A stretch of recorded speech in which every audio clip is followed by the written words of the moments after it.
Hi everyone, welcome to day 6 of the Clean Eating Challenge. I hope you are taking in everything that we are learning and applying it to your day by day and kind of building on how you can eat clean and kind of create success within your life. Today I have kind of a deep topic. I know that I could probably make 5 videos alone in itself about this, but I want to talk to you a little bit about emotional eating. So we're going to talk a little bit about, we've talked about the what you're supposed to be eating, but today I'm going to talk about the why. So I used to think I was an emotional eater. I used to think I had control of it until I was raising my children, 3 kids, and come I don't know, 3 o'clock, 4 o'clock in the afternoon, I started to get really stressed out with things that I haven't done. And then I started reaching for my chocolate, my dark chocolate, and I started reaching for my pretzels, and I started reaching, in my particular case, for my pickles. And I know that doesn't seem like a lot, but that's a lot of salt in there. And then I started reaching, oh, I don't know, like cheese. Like I just was cutting up, you know, 3 and 4 and 5, 6, 7 slices of cheese, and I was like, okay, what's going on here? So I knew that if I was, as I embraced on my clean eating journey, if I was going to be successful, I was going to have to get control of my emotional eating. So I just wanted to tell you right now, it's not your fault, okay? It's part of our culture. Take the blame off of yourself and just realize that it's okay. It's okay to say that you're an emotional eater. Don't put yourself in a label and think that you're a horrible person because you're an emotional eater.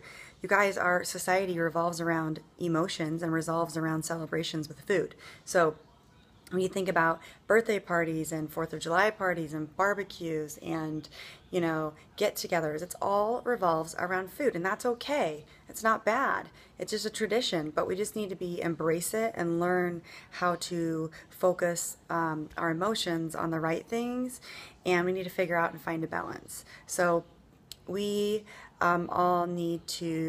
all will just find excuses to eat if we don't get control of it, because food literally increases our hormones in our body, and when we eat certain foods, we reproduce hormones and chemicals that make us feel good. And, you know, dopamine's released and serotonin's released and certain chemicals released that literally emulate drugs because it makes us feel good.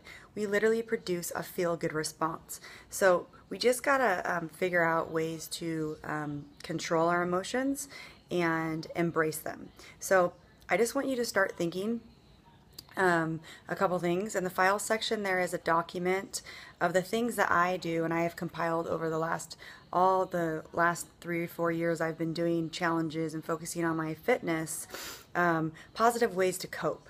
So I really want you to start asking yourself, am I really hungry, or am I doing this because I'm feeling a certain way?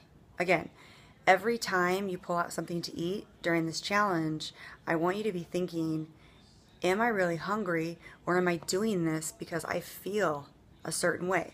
So just put up an imaginary stop sign, stop, and hold it up, and ask yourself, am I really hungry? Okay? Because more often than not, we're feeling stressed or emotional or just sad. And it's okay. We just need to recognize how we feel and learn how to cope in healthier ways. So in that list, in that file, I've given you some healthier ways on how to deal with emotional eating.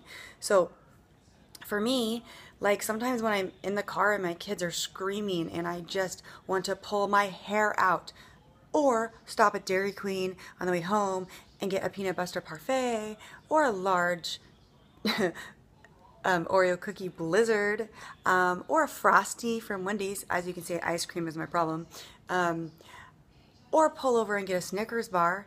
I know that I can bust on some music and I can just start dancing in my car and put in some gum and chew it and know that I know that is my relief, to not just go and bust out the next thing and go and stop at a drive-thru or fast food because I'm feeling a certain way.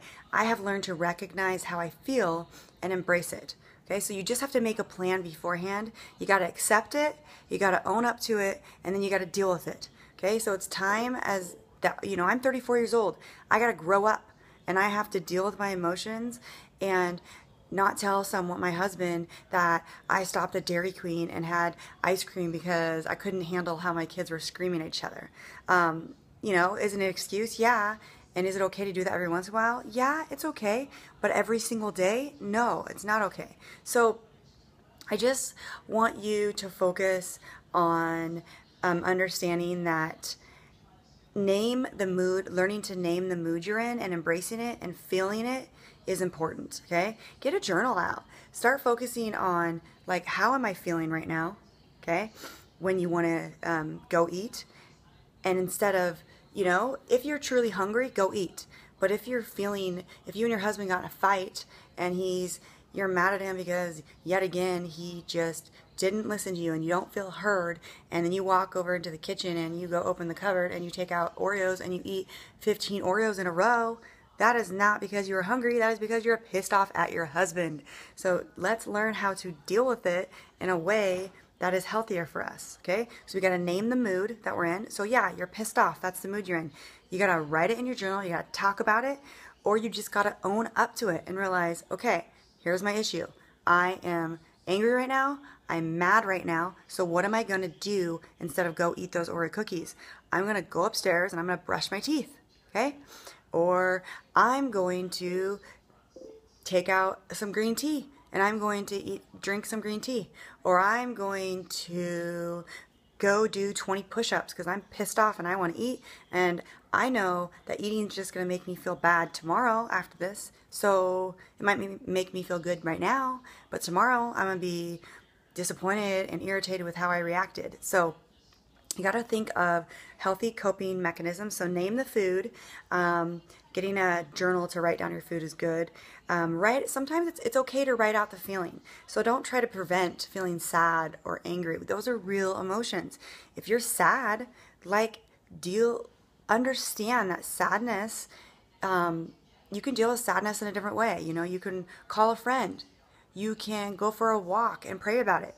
You can write it down in your journal. You don't have to, your only answer doesn't have to be to open up the fridge and pick up, I don't know, that cheese and go to the pantry and get some donuts and go to the bread container and make some bread and butter and eat that and feel good for the time being because you're sad, and then wake up tomorrow and be utterly disgusted with yourself or what you've done.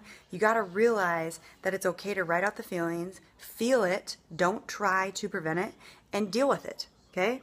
Find healthy coping skills and ask yourself, how I'm coping, does this make me feel good right now? And does it make me feel good tomorrow? Okay, that's how I ask myself a lot of my questions. So let's say I'm going to the kitchen, I'm going to eat 15 Oreos, I put my stop sign up, I say, okay, Kiana, are you hungry? No, I'm not. I'm just angry at my friend because, once again, I feel ditched and I feel unappreciated and I do a lot of things for this person and I'm really pissed off. So, okay, am I going to eat this right now? Is it going to make me feel good? Maybe. But tomorrow when I wake up, is it going to make me feel good? No. Put down the Oreos, Kiana. Put the 15 Oreos back into the cupboard, and let's deal with this in a different way. What can I do? I can go talk to my friend about how I feel. I can go write my feelings down in my emotional journal. I can talk to my husband about it. I can pray about it.